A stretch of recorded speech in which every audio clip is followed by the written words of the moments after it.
Time check. 8:46 p.m. Kakain pa lang ako ng aking dinner. Ayan. Buhay abroad.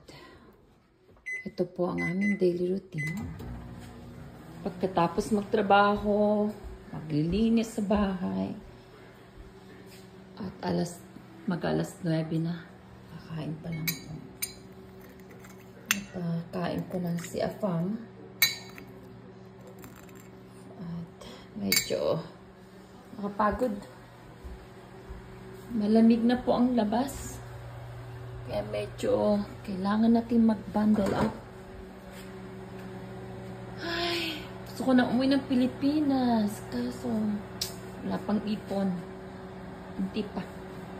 Pusin ko lang yung bahay ko. For good na po tayo. Okay po, sa mga nagtatanong dyan, ano ba ang klaseng trabaho ko dito? Well, nagtatrabaho po ako sa isang company sa transportation tsaka logistics. Taga-release po ako ng pera. Taga-issue ng cheque. Taga-sign ng cheque. So, eto pong pagkain ko, pampano, tsaka konting rice. Maghapon kong niluto to kahapon. Niluto ko na lahat. Dahil, syempre, pagod.